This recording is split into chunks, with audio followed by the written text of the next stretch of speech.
everybody, and welcome to Media Immersion Live. We are going to talk about building a curriculum today, so hopefully that's something of interest to you. And we'll be back in just a moment.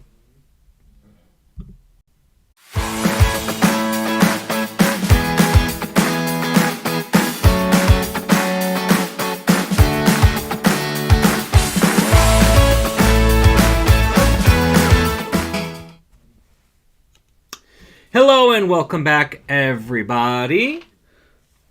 So welcome to Media Immersion Live. If you are new here, please go ahead and type in the comments #newbie.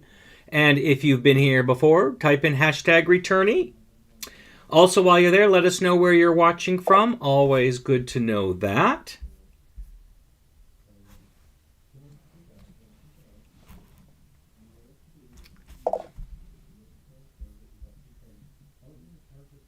Today we are going to talk about building a curriculum and all of the stuff that goes involved with that. So let's go ahead and get started. First of all, what we want to talk about is the vocabulary, especially if you're coming from a textbook.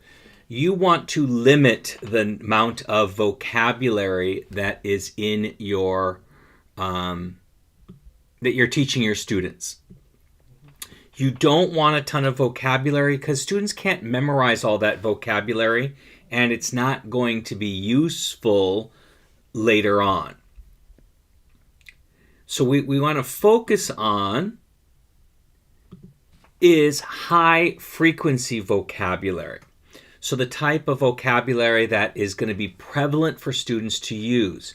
Let's take, for example, many textbooks. They'll start with teaching school vocabulary and things like paperclip and paper and those kinds of vocabulary, which are only pertinent at the time of while they're in school. Once they leave school, those types of things generally are not important anymore.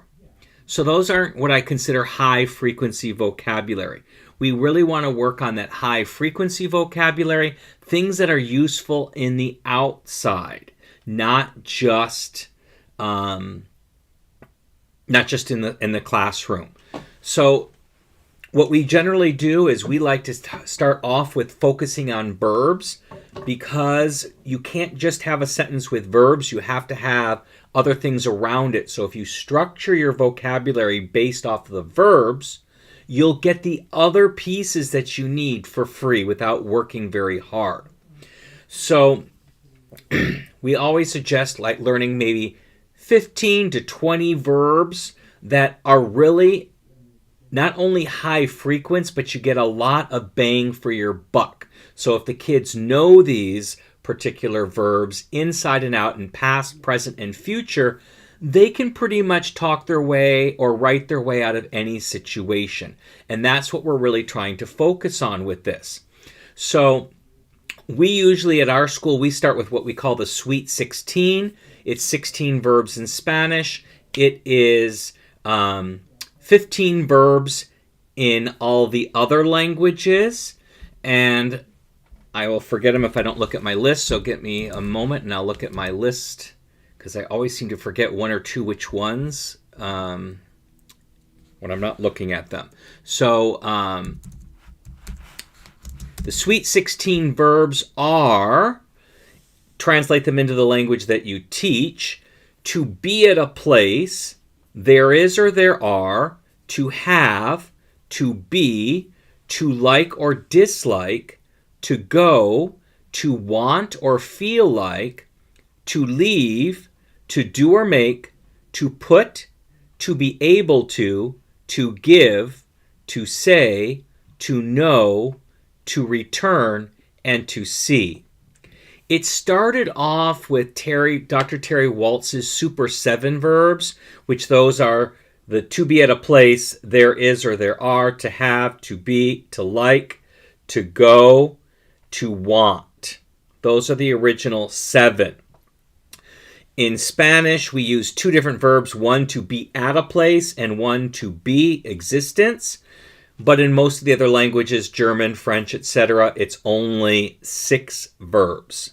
So that's where we started. And then Mike Pito added the other 9 verbs, that they're all 9 in all the languages, not just in Spanish.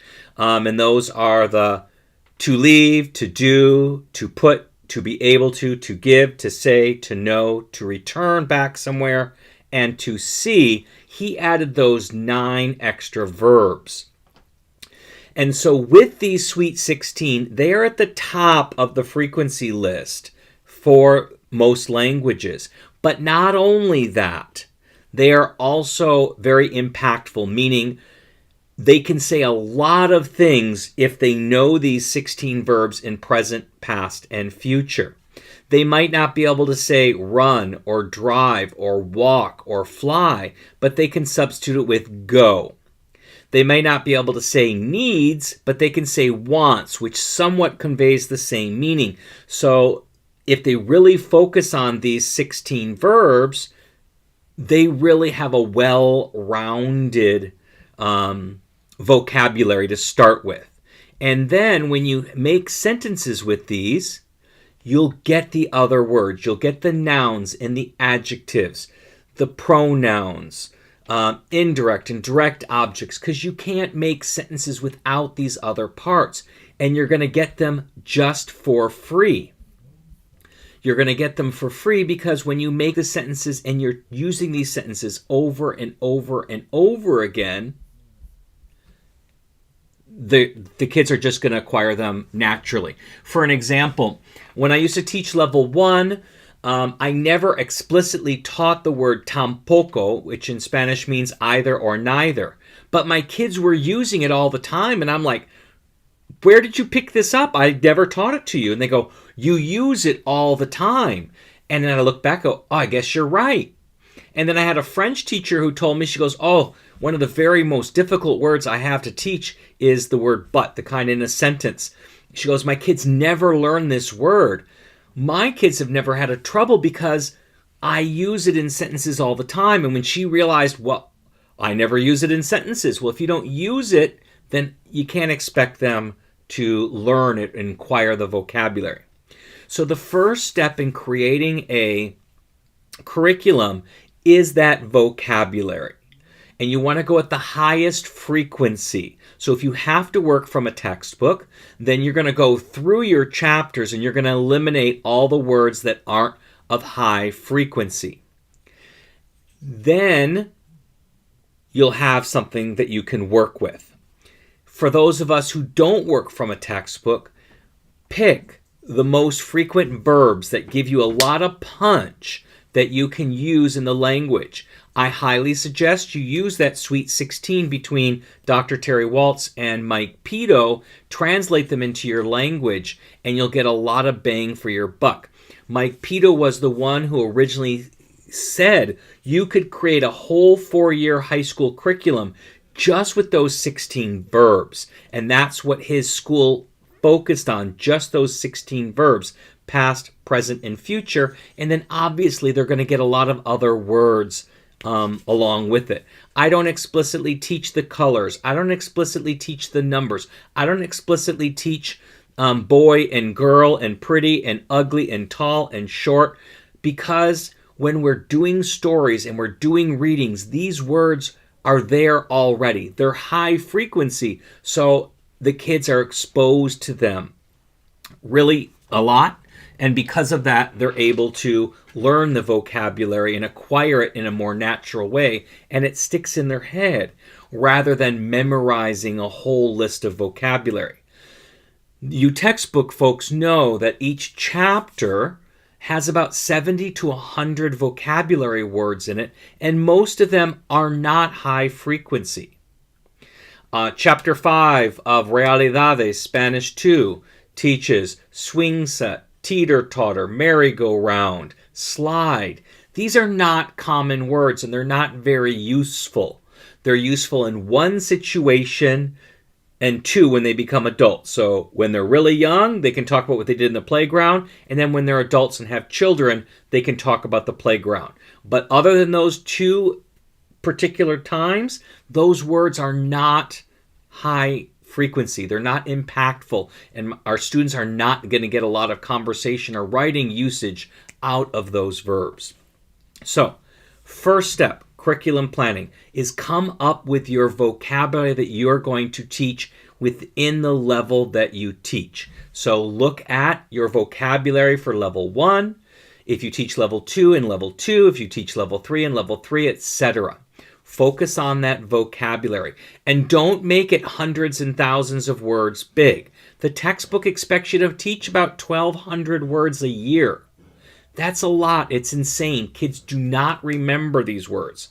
And you know this already because you textbook folks, you start the following school year 2, 3, 4, sometimes up to 6 weeks reviewing all that vocabulary from the previous level because they forgot it over the summer.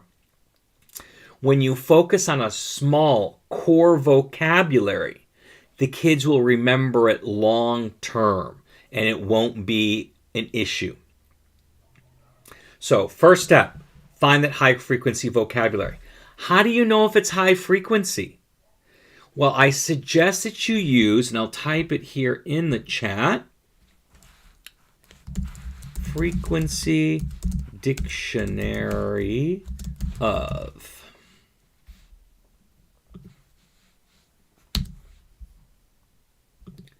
So whatever language you teach, go on Amazon and search frequency dictionary of, and then fill in the blank with the language. So frequency dictionary of Latin, frequency dictionary of German, frequency dictionary of Spanish, of French, of Arabic, of Mandarin, of Hebrew. They have lots of them. And they are published by, I think this is how you spell it, Routledge. I think that's the publisher. But these books are amazing. I have them in French, German, and Spanish, and they're amazing. They help you so much in figuring out what vocabulary is useful to teach and which vocabulary just isn't. They do it 3 ways. The first is they list all the vocabulary from the most frequent vocabulary in the language, which in most languages is the word for the, up to, like in Spanish and French, they go up to 5,000, the 5,000th most common word. If it is German, I think they only go up to the top 2,000. How they got this, you can read in the foreword all the scientific ways that they got it, but basically they took a survey of all the vocabulary that's used in movies, in news, in TV shows, in literature, in newspapers, and everyday speak. Not only that, but they also took the 3 registers, the middle class, the upper class, and the poor, compiled all this together to get the order. So the first way, as I said, numerical. So you can see what the top 100 words are. And in Spanish, the top 100 words count for 80% of the language. 80% if you only focus on the top 100 words. That's a heck of a lot of the language. But if you want to see where a word falls on the frequency dictionary, the next section is alphabetical. So if you want to see where plátano, which is banana in Spanish, where that word falls in, you can go and look it up alphabetically. If it's in the top 5,000, you'll find it. If it's not in the top 5,000, it's not there, and you have no business teaching it if it's not in the top 5,000. I don't even go that high. I really focus on the top 100 words, because those are where I'm going to get the biggest bang for my buck. Like I said, in Spanish, 80% of what people use to speak and to write are in the top 100 words. So you get a lot of bang for your buck that way. So that's what I would suggest. The third way that they have them is they have call-outs within the pages of the top 10 animals, or the top 20 food items, or the top 20 subjunctive, or 10, not probably 20, 10 subjunctive adjectives. In German, the top 10 verb kickers. All of those types of things are right there in there, and you can use that. Often, because like in our department, we have people who speak Ecuadorian Spanish, Spanish from Spain, Mexican Spanish, Bolivian Spanish. We have Argentinian Spanish. So there are different words for everything in those different countries. There are 21 Spanish-speaking countries, and so there's a large variety of vocabulary. Same thing with German. There are multiple German-speaking countries. There are multiple French-speaking countries. So when you have that, you have a variety of vocabulary, just like in English.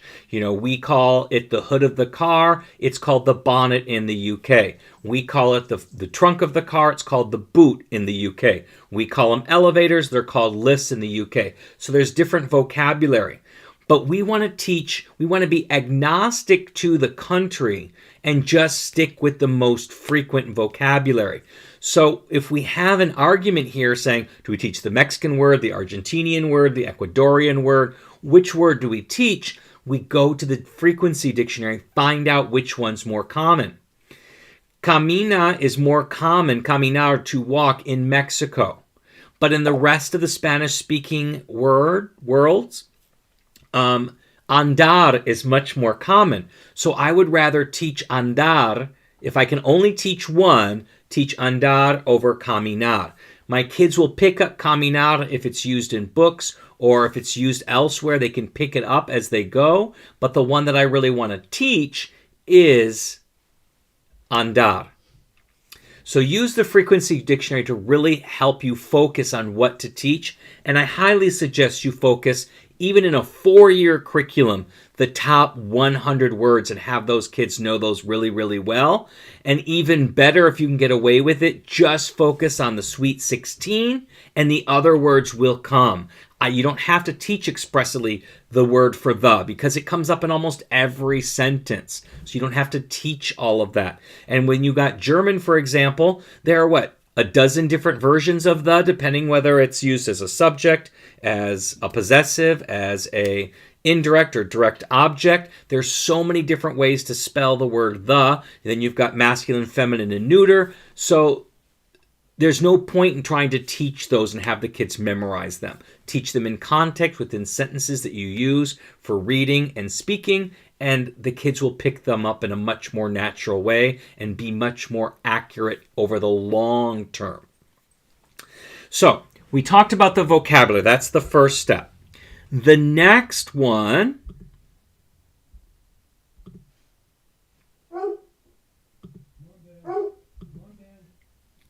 and we'll go ahead and hide that for the moment, is grammar. Now, we don't want to work on the minutia, the small little parts of grammar, because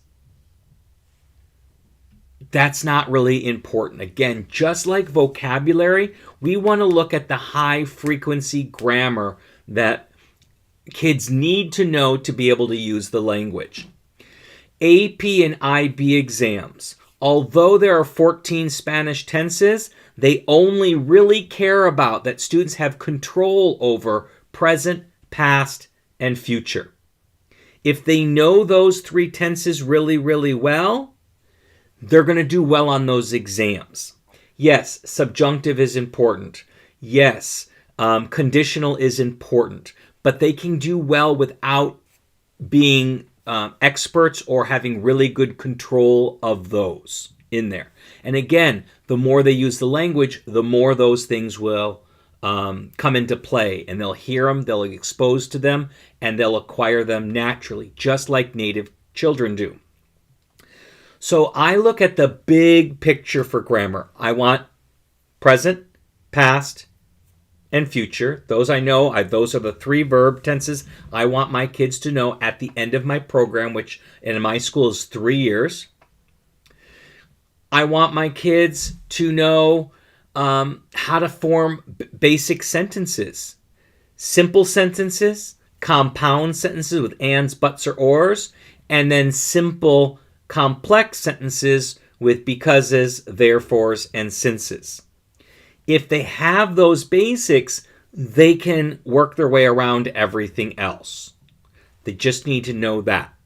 An example of the minutia that I leave out, for example, in Spanish, we have this, we have that, and we have that one over there. So we have este, ese, y aquel. The problem is aquel is very cultural, very country specific. So what aquel means is that one over there. We don't have it in English. But in Spanish, it varies on what aquel means in each of the Spanish-speaking countries. For some, it just has to be the other side of the room. For others, it's the other end of town. And for others, it's even further away. So I don't even bother teaching that one. I just teach this and that. They will learn aquel as it comes up naturally in language or if they see it in a book. They don't need to actually focus on it. It's minutia. It's the small bits. They don't need it to become relatively fluent or at least fluid in the language. So go through, if you're a textbook person, go through your textbook and weed out all of the minutia, the stuff that isn't that important. Including in that is gender and adjective agreement. And I know those come first in chapters 1 and 2 of any level book is gender and adjective agreement. But even for native speakers, this is what's called late acquired in language acquisition. It takes years to master this, and you can't memorize it, especially coming from English as the native language. We no longer have gender. We have washed it away from German, and it only is in remnants when, like, guys refer to their cars as her or their ship or their boat as her. It's otherwise been completely washed out of the language. So it's really hard for American students or English-speaking students to understand the concept of gender. And then on top of that, the adjective agreement that goes with it. Partly because what Stephen Krashen says and what Bill Van Patten says, grammar that actually changes meaning is significant and can be acquired more easily than grammar that doesn't hold meaning. Gender and adjective agreement holds no meaning. If you use the wrong gender, the wrong the, with the noun, it still means the, and nobody's going to be confused. People will go, oh, that's weird, that's awkward, it doesn't sound right, but they're not going to be confused and not understand what you're saying. If you use a feminine adjective with a masculine noun, the same thing. It's going to sound weird to a native speaker. They're going to know it's wrong, but they understand you. So expose them to gender and expose them to adjective agreement, but I would never assess them on that, not even in AP. 4 years is just not long enough for them to get a feeling for how that part of the language works. It takes many, many, many, many, many years and a lot of exposure to the language, and even native speakers make a mistake with it. And when you talk about German, you have a third gender in there that goes in there. And not only with adjectives, you also have the 4 cases. How is that adjective being used? Is it a subject? Is it an indirect object? Is it a direct object? Or is it a possessive? That also changes the endings that go with adjectives. So, and then on top of that, whether it comes after a definite or indefinite article. So German, you have, ending hell going on. It just keeps going and keeps going and keeps going and keeps going. And native speakers make mistakes with it all the time. So don't harp on it. Use it correctly to the best of your ability. Expose it to them. Make sure they're aware of it, but never assess that. That's kind of that minutia stuff because it's late acquired and it's not fair to assess them on it. The reason it shows up in the book so early is because it's something easy to teach, but not easy to acquire. And that's why in Spanish and French, they hold off the subjunctive because it's not easy to teach. It's easy to acquire, but it's not easy to teach, to explain, especially when subjunctive, again, is leaving the English language. It's hard to explain how it's used. With German, the subjunctive is used differently than French and Spanish, so the complexities aren't there like they are with Spanish and with French. Also, keep in mind, if you have any questions, feel free to put them in the comments. And if you're watching on the replay, also, I check back the comments frequently. Go ahead and add them there as well, and I will come back and check those as well. So in each of the levels that you're going to go through, and you're going to find your wide, broad pieces of grammar that you need to teach.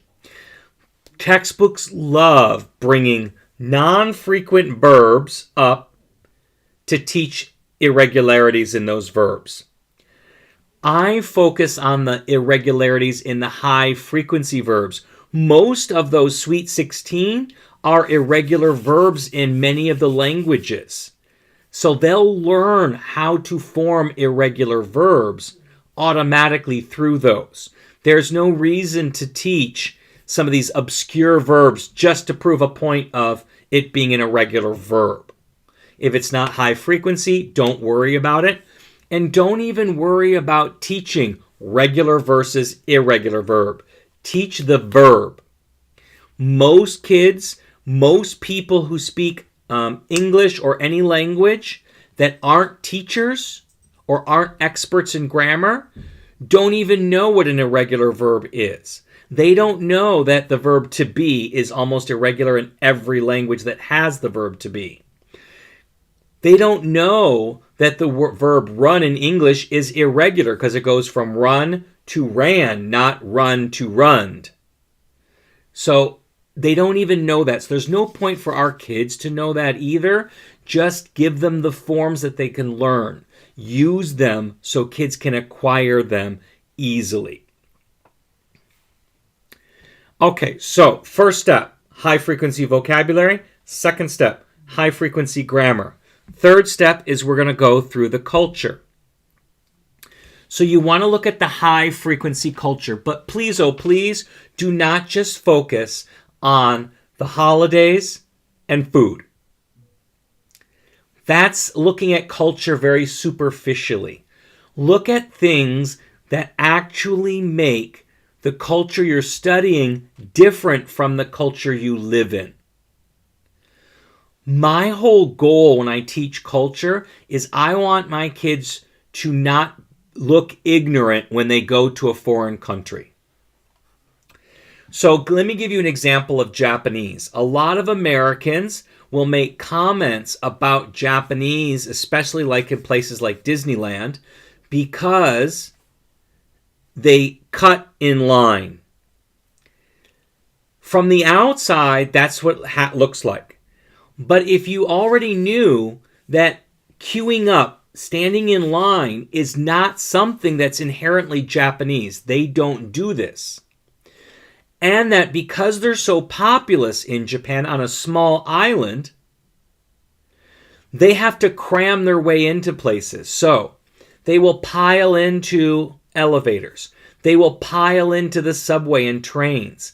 And there actually is a job called people pushers, where these people wear gloves, and their job is to push as many people into the elevator or into the subway or into the train as possible. In America, that would never happen. It just doesn't. We are a queuing community, so we line up. If the elevator's too full, we will stand outside and we will wait for the next one.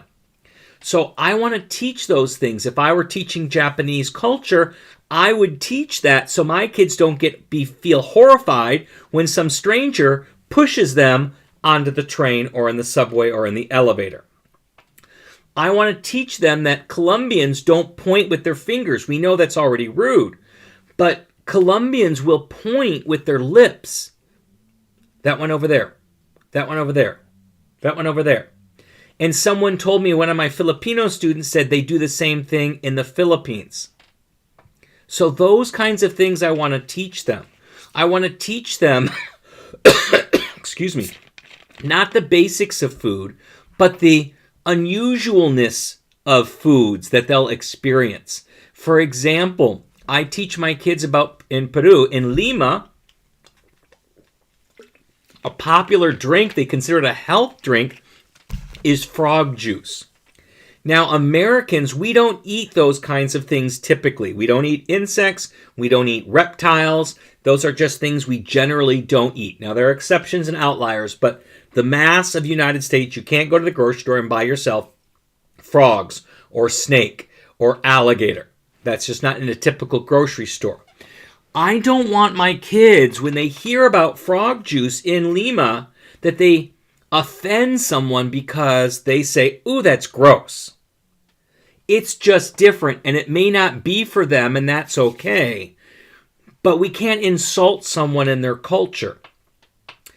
Cheese in America, Americans love their cheese, but Asians don't like cheese. It's considered it's a mold in real life, but they consider it that and they leave it that way. There is not cheese in Asian culture typically. So they think that is kind of gross. So they don't want to offend us. We don't want to offend them in the way that they eat their food. So I teach my kids to say, "Oh, that's interesting. That's different." And then they can choose if they want to partake or not. But frog juice is something we talk about. I show them what frog juice is. I explain to them what frog juice is. I show them videos of making frog juice. And for those who don't know, they take natural juices and they blend it with a real frog. So they will hit the frog on a wall or on a table to kill it. And then they will skin it and put it into a blender and mix it all up. And my friend who is from Peru, she tells me this is really common in Lima. Once you leave Lima, it's not as popular of a thing, but they think it's a health drink. They consider it as a health drink. And so you'll find, kind of like lobsters in America, you'll find these little booths and they'll have aquariums full of live frogs. You can pick out your frog just like you can pick out your lobster at Red Lobster and go away with it that way. So I want to teach these things so that my kids don't look ignorant when they go to a foreign country. So that they go, "Oh yeah, we learned about this already," or "We talked about this already." We had a cultural discussion about bathrooms between European bathrooms, not just in Spain, because I teach Spanish, but also throughout Europe, where, Americans are very private and very shy when it comes to the bathroom, and Europeans not so much. There's also different kinds of toilets we talk about. I mean, it sounds funny, but I want my kids to be prepared, because sometimes, I remember when I first went to Spain, I didn't even know how to use the toilets, because some you face the wall, some you face away from the wall, some you pull a knob up to flush it. Some you pull a string or a knob that hangs down from the ceiling to flush it. Some have a pedal on the floor to flush it. Nowadays, a lot of them have 2 buttons, and most American toilets do not have buttons at all. And even if they do, they certainly don't have 2 buttons. And they have, in most European ones now, I see the 2 buttons. One is for, urine, and one is for feces to flush the toilet, so you don't waste as much water. And on top of that, I remember my French teacher in high school, she wouldn't even talk about the bidet. It was in our book. She told us to cross it out. We weren't going to talk about it because she was too embarrassed to talk about it. But it was needed to, because when I went to Spain, some other students thought that was a drinking fountain or a place to wash your face. They didn't know what it was really for. And they needed to know. So those kinds of things, so you don't embarrass yourself, so your students don't embarrass themselves in another culture. For me, that's more important to teach them those aspects of culture than to focus on foods and holidays. Foods and holidays are fun, but I also want to incorporate things that are so different from the culture that we live in so that my kids don't embarrass themselves when they're learning that. So you're going to go and look through your book, if you're using a textbook, or the culture you want to focus on, and find the big umbrella cultural aspects you want to talk about. Now, if you're teaching languages like French and Spanish, where there are dozens of countries that speak that language, that can be really difficult to give a wide breadth and cover all of the country's culture. Other languages like Mandarin and German. German has a few countries that speak it, but not as many as French and Spanish. It's a little bit easier. You can do it a couple of different ways. You can do it smorgasbord, where you pick a couple of things from this country, a couple of things from this country, a couple of things from this country, a couple of things from that country, and work your way that way over the course of your program, whether it be 3 like it is at our school or 4 years like it is at most schools. So you can cover a large amount because you're covering a few from each different country throughout each level, and then multiply that by 4. You can get a wide breadth that way. Or you can say, level 1 focuses on this country, level 2 focuses on this country, level 3 focuses on this country, and level 4 focuses on that country if you want to do more of a focus. Which countries do you pick? I would look at my population of students and look at, if I'm teaching Spanish, where do the Hispanic kids from my school, where do they come from? Are they Ecuadorian? Are they Mexican? Are they Guatemalan? And I would focus on those cultures more so than, if I don't have any kids from Spain, then I would not focus on that. I would try to focus on the cultures that my students are being exposed to with their friends and their fellow students in class. Okay, so we now have our content, because your content is divided into 3 sections: high frequency vocabulary, high frequency grammar, and important culture. So you've got your 3 pillars of your content. But now we need to look at making your assessments. Now, if you teach high school, you have semester and final exams. In middle school, you may or may not have those divided up that way, so you figure it out how it works within your school community. But you're going to take each level, look at all of your high-frequency vocabulary, grammar, and culture, and you're going to write an end-of-the-year exam, the final exam, based on listening, reading, speaking, and writing with the vocabulary and grammar, and then assess culture. You're going to do that. And then you're going to write your semester exam, which is your midpoint exam. Now, I always, when I'm planning out my year, I plan out the most important vocabulary and grammar and teach that early. And the less important, teach it late. Kids are more focused at the beginning of the year, just like they're more focused in the beginning of the period. And as the year goes on, they're not as focused. So if I really want to get the most bang from my buck with students, I want to make sure that we are teaching them the most important stuff first and the lesser important stuff that's still important, but towards the end. So once I have that divided out that way, I teach all of it for the final exam, and then the really important first half of the year stuff will be on the semester exam. Again, on these exams, you want to assess listening, reading, speaking, writing, and culture. All 5 things on those exams. Usually, especially in high school, you have at least 90 minutes to 2 hours for the students to be able to take those exams. So you've got your halfway point, and then you've got your end point.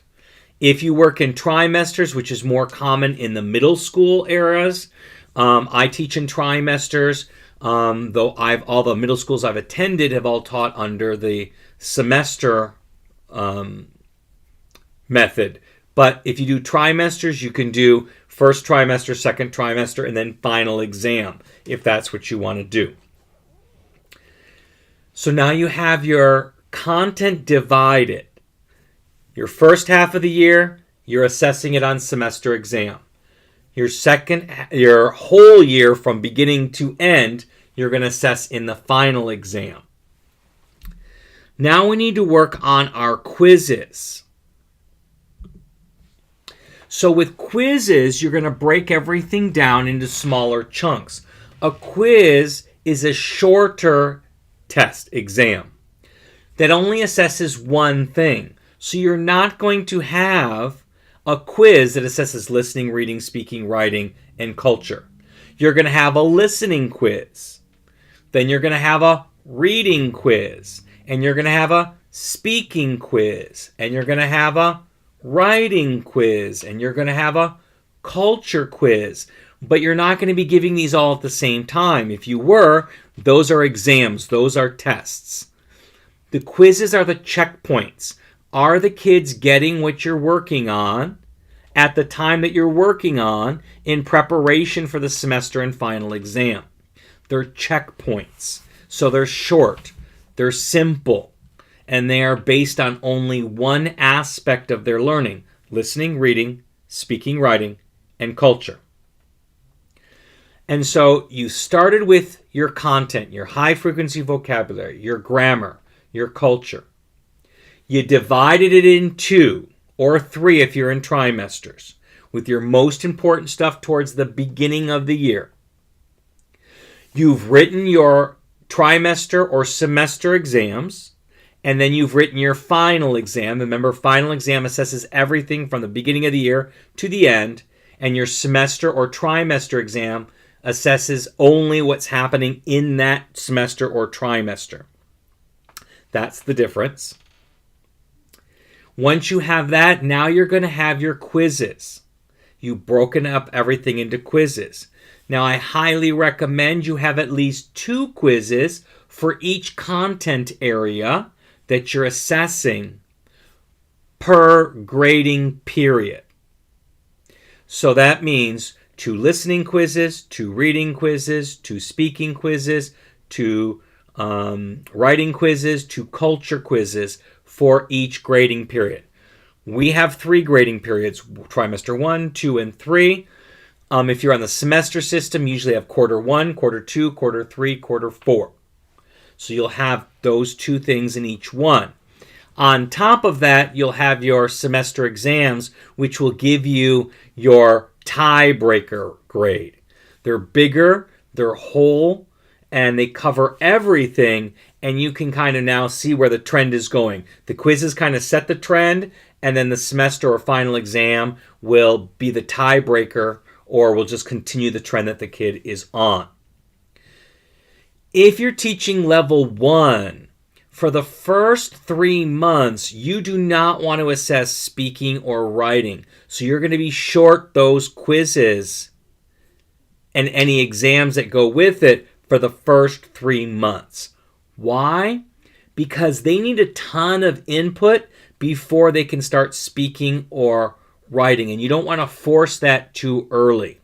Think about it for native children. Most kids start speaking around 18 to 24 months. But for the first 18 to 24 months, they're listening and they're gathering all this input. And it's called the silent period. We mimic the same thing with our students in class. The first 3 months is that silent period.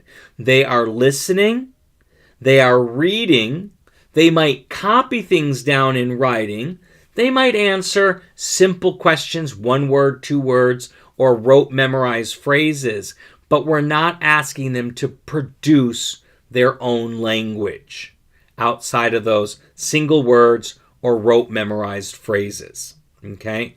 I'm not expecting them when I ask them, ¿Cómo te llamas?, for them to say, Me llamo Scott. They're going to say Scott or Michelle or Michael. They're just going to give me the 1-word answer, and that's okay in the beginning. That's what's important. But then after 3 months, then I'm going to add those speaking and writing quizzes and speaking and writing sections of the exams in. Hopefully that makes sense. If you have any questions, again, put them in the comments, and I'll do my best to answer them for you. So now, You have your content, and you have your assessments. Now we need to have the path with which we teach all of this. And those are your lessons. So I like to break up my lessons into weekly lessons. And I have 3 pillars of my lessons: conversations, stories, and readings. Now the middle, the story, doesn't have to be a co-created story with students, but it can be. You can also replace that with picture talk or movie talk. That fulfills that story part in the middle. And then you want some kind of text to read. It can be a written version of the class story. It could be a written version of what you came up with picture talk, or a written version of movie talk, or it could be a completely different story that is based on the grammar and the vocabulary that you've been working on. And I do a mixture of those, as well as teach novels. So those are the things that build up your lessons. And so you want to now break up what you're teaching into these lessons. Now, I write them weekly, but I know that on average it takes me at least 2 weeks to get through my whole lesson sequence, to get through conversation, a story, and a reading. Sometimes I get really lucky. It goes really quickly. My kids are very familiar with the vocabulary or get familiar with it relatively easy, and I don't have to spend full 2 weeks.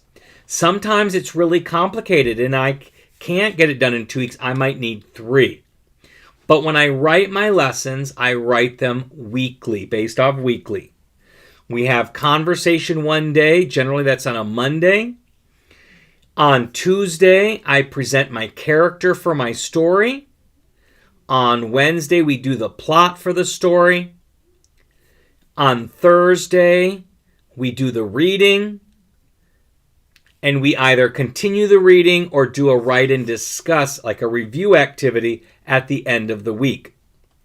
And if something takes me longer, I'm not there to rush it. I don't go by the calendar. I go by my students. If one class takes longer to acquire something, so be it. They take longer. It's not a big deal because I want to teach the kids in front of me. If I go by the calendar, I'm going to lose students along the way, and I don't want to do that. I want to make sure I'm bringing all my students with me as we go along.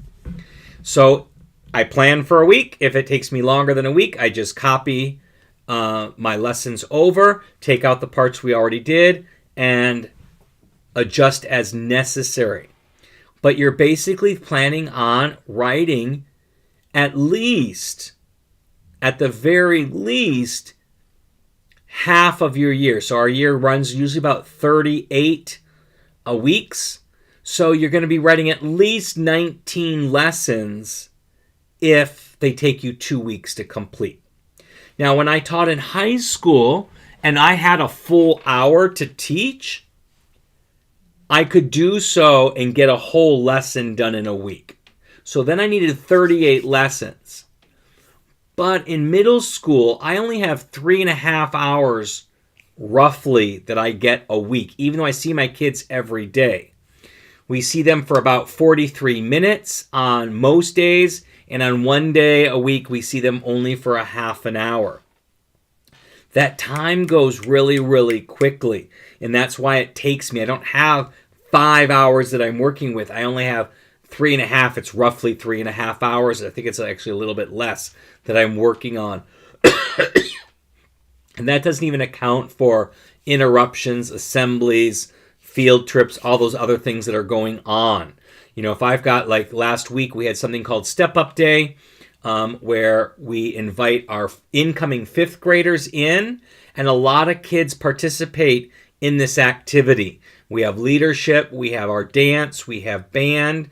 There are other students that participate in this activity. So most of my kids are out. At least half are out of the classroom. So I can't really move ahead during those things. So I got to plan for those. So you need at least 19 for most schools, but you could need up to 38 if you can get through a whole week's lesson in 1 week, if you can do that. So those are the basics of creating a curriculum. Start with your content, high frequency vocabulary, high frequency grammar, important culture spread amongst the different cultures that you teach. Then you're going to write your end of the year exams, the final exams. Then you're going to write your trimester or semester exams. Then you're going to divide those up and write your quizzes. And generally I write a quiz for about every 2 lessons. That's kind of how I work it out. But again, remember you want to have 2 quizzes per learning goal, listening, reading, writing, speaking, and culture, per grading period, with the exception of level 1 in the first 3 months. And then you're going to write your lessons. And your lessons are going to be at least 19 to 20 if you are teaching 38 to 40 weeks, but could be as many as 38 or 40 if you get your lessons done each week. Are there any questions or comments before I let you go tonight?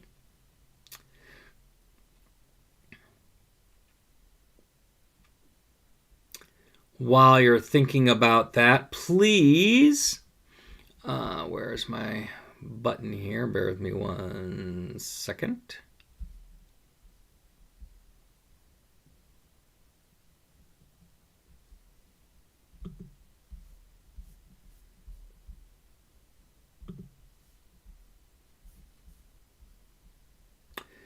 Like and subscribe if you found any of this helpful. Share it out with other teachers so more people get to see it.